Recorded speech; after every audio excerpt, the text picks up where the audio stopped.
parada cardíaca. A gente sabe que depois de 5, 10 minutos de parada, dificilmente você consegue reanimar o indivíduo, né? A gente pode dizer que nesse meio tempo, se o indivíduo não ressuscitou, vamos dizer assim, você não reanimou, ele provavelmente vai morrer.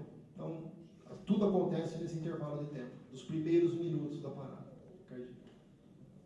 Mas lembre-se, não só a parada cardíaca produz EQM, nós temos várias outras situações.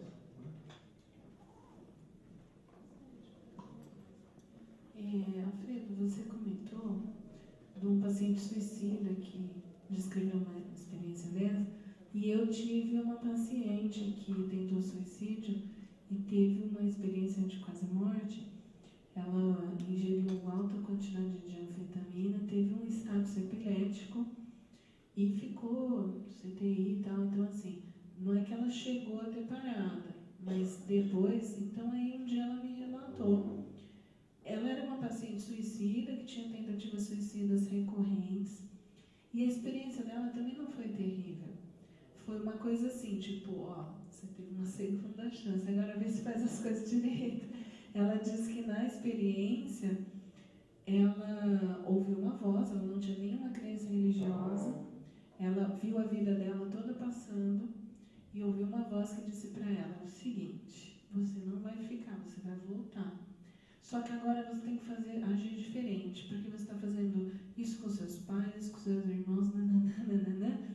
E depois que ela voltou, teve uma mudança muito grande no comportamento dela. Ela parou de tentar suicídio, nunca mais ela tentou. E ela conseguiu sair assim do buraco que ela estava. Mas era uma pessoa que não conseguia. Então, às vezes eu fico pensando assim, que essas experiências de quase morte de suicídio, e os que voltaram, foi quase, não foi morte, eles tiveram outra chance mesmo, né? Falaram assim, ainda dá tempo. É interessante porque alguns livros que eu li a respeito disso realmente falam isso, que muitos suicidas acabam ajudando-os a ver a vida de outra maneira, não é? E, inclusive, como eu sou paciente, colaborando para que eles não fizessem, né, ou vissem a vida de outra maneira. Tá. A partir dos dados neurofisiológicos que apresentou, você acredita que o cérebro possa estar programado para morrer, para desenvolver as etapas de morrer, tanto quanto esteja programado para viver? Eu acredito que sim. Nós vivemos um corpo biológico. E a gente tem genes que vão a partir... Olha, é só você ver o envelhecimento que a gente vê que o cérebro realmente tem, assim como o resto do corpo, tem um tempo de duração. Não sei se é isso que você quis dizer, quem fez a pergunta, mas sim, não é? Tanto quanto ser programado para viver, sim. Nós estamos programados para morrer, porque ninguém fica para semente. A verdade é essa, todos morremos. A única certeza que a gente tem, a segunda é que a gente tem que pagar imposto, né? Olha, tem uma pergunta aqui. Você sabe se a literatura sobre quais são as técnicas sistematizadas do perdão e se há grupos que estão organizados para exercitar essas técnicas como uma atividade sistemática e programada que poderiam ensinar, ou seja, disseminar? Então, nesse material que eu li, há referência a um treinamento específico, sim. Eu não me aprofundei nisso, parece que é algum tipo de técnica semelhante às técnicas cognitivas comportamentais, e eu posso ver na referência desse trabalho, deve ter essa referência sim. Se você quiser escrever um e-mail para eu mandar para você, posso mandar. Um colega pergunta se o Raymond Moody Jr., né, estudou os fenômenos de EQM e escreveu Vida Depois da Vida, se atualmente ele continua com esses estudos. Eu não sei, eu sei que ele escreveu o livro sim, foi um dos primeiros, mas eu não achei, pelo menos não de publicações em periódicos, muitas coisas dele não. O Bola da Vez parece que é o Pim Lomel e o outro colega lá que eu citei. Não sei se é a mesma pessoa. A EQM lembra um pouco a êxtase, é a mesma coisa? Eu acho que do ponto de vista, todos são similares, sim, a gente viu ali, né? É vamos dizer assim, um desdobramento do espírito que continua ligado ao corpo, não é?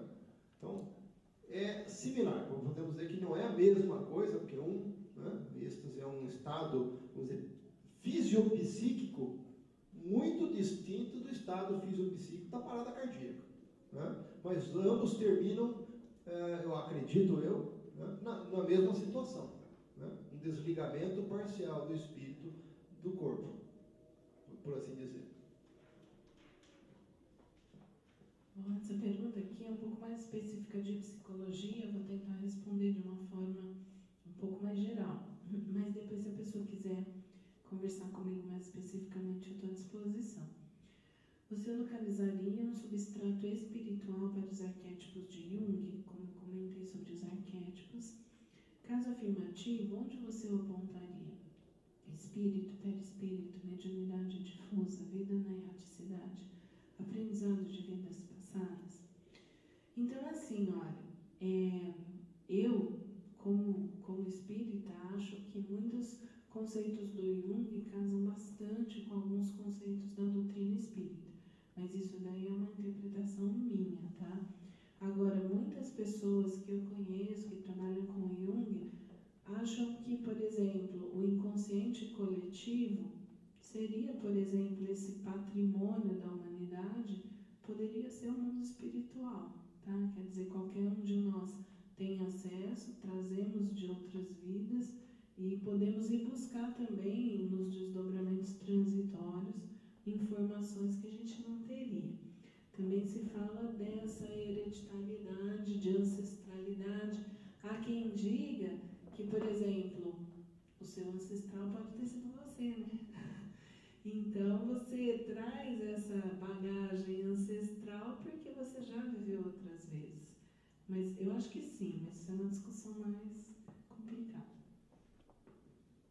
Tem uma pergunta aqui que eu esqueci, se tem livros publicados de outros autores europeus sobre este assunto. Sim, tem alguns, mas o próprio Lommel ele é holandês, europeu, né?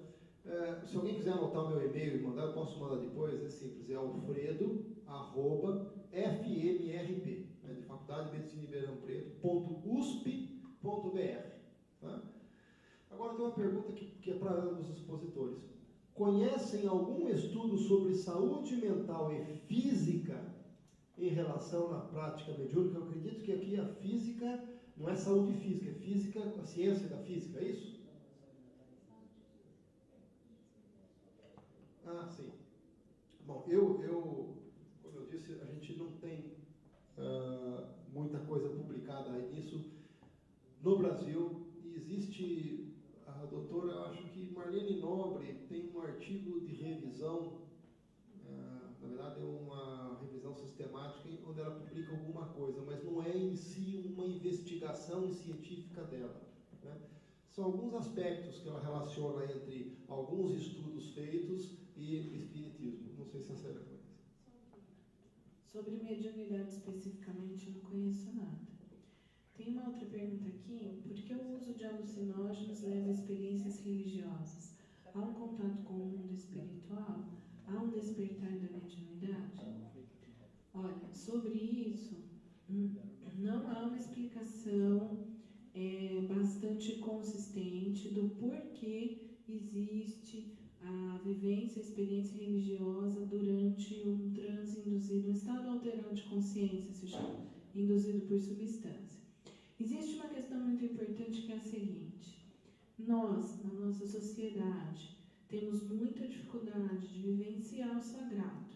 Isso é uma coisa da sociedade moderna, né, onde se foi perdendo muito, foi se potencializando demais uma racionalização de tudo, uma psicologização muito racional das coisas, e o sobrenatural, aquilo que é o mistério, aquilo que não pode ser explicado, assusta muito a pessoa que vive num pragmatismo, né, de raciocínio, de essa coisa que é a metodologia científica, que, como o Alfredo falou, tem seu valor, tem um grande mérito.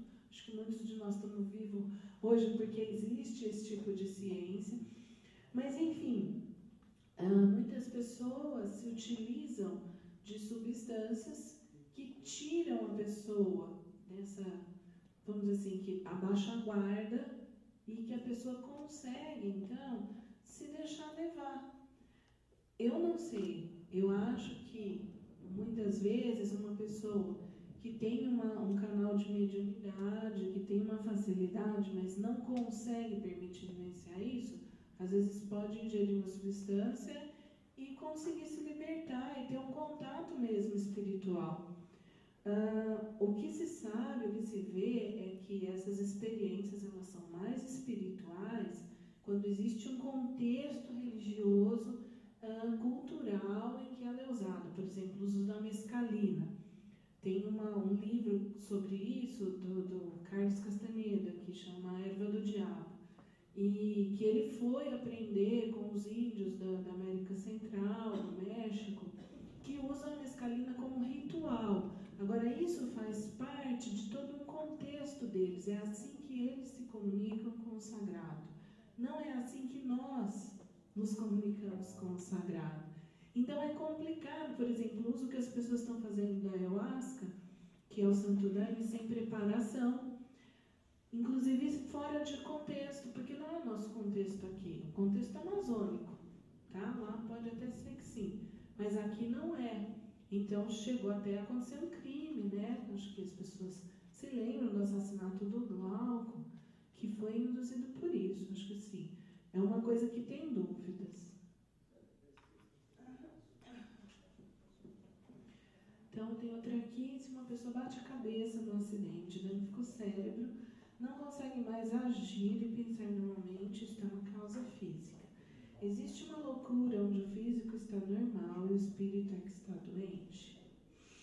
Bom, o que eu penso sobre isso?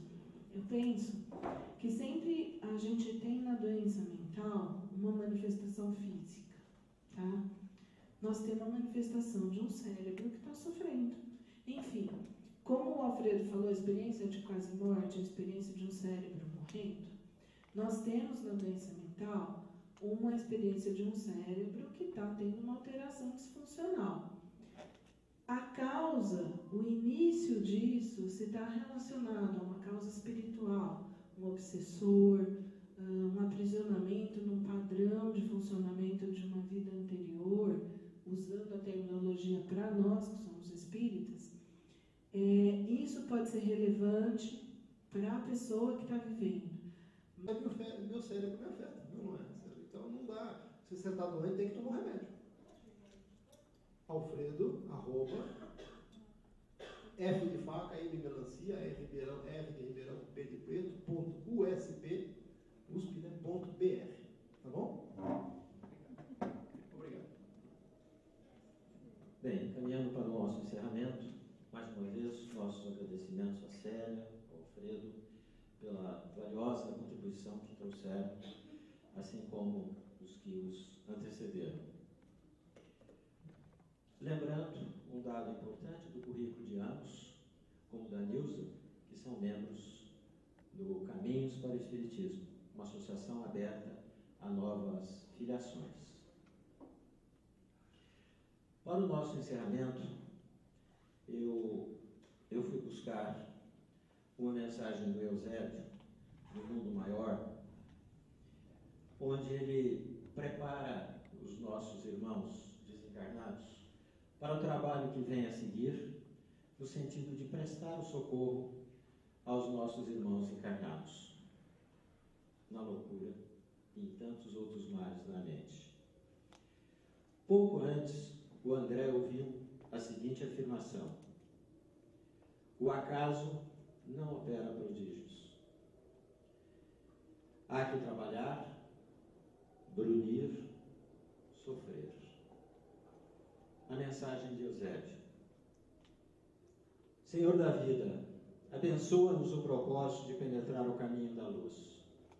Somos teus filhos, ainda escravos de círculos restritos, mas a sede do infinito dilacera-nos os véus do ser. Herdeiros da imortalidade, buscamos-te as fontes eternas, esperando confiantes em tua misericórdia. De nós mesmos, Senhor, nada podemos. Sem ti somos frondes decepadas que o jogo da experiência tortura ou transforma. Unidos, no entanto, ao teu amor, somos continuadores gloriosos de tua criação interminável. Somos alguns milhares nesse campo terrestre e, antes de tudo, louvamos-te a grandeza, que não nos oprime a pequenez. Dilata-nos a percepção diante da vida, abre-nos os olhos, enevoados pelo sono da ilusão, para que divisemos a tua glória sem fim. Desperta-nos docemente o ouvido, a fim de percebermos o cântico da tua sublime eternidade. Abençoa as sementes de sabedoria que os teus mensageiros esparziram no campo de nossas almas. Fecunda-nos o solo interior, para que os divinos germes não pereçam. Sabemos, Pai, que o suor do trabalho e a lágrima da redenção constituem adubo generoso à floração de nossas sementeiras. Todavia, sem tua bênção, o suor elanguece e a lágrima desespera. Sem tua mão compassiva, os vermes das paixões e as tempestades dos nossos vícios podem arruinar-nos a lavoura incipiente. Acorda-nos, Senhor da vida, para a luz das oportunidades presentes, para que os atritos da luta não as inutilizem. Guia-nos os pés para o supremo bem. Reverte-nos o coração com tua serenidade paternal. Rebustece-nos a resistência, poderoso Senhor. Ampara-nos a fragilidade, corrige-nos os erros, esclarece-nos a ignorância, acolhendo-nos ao teu amoroso regaço. Cumpra-se, Pai amado, os teus desígnios soberanos, agora e sempre, assim seja.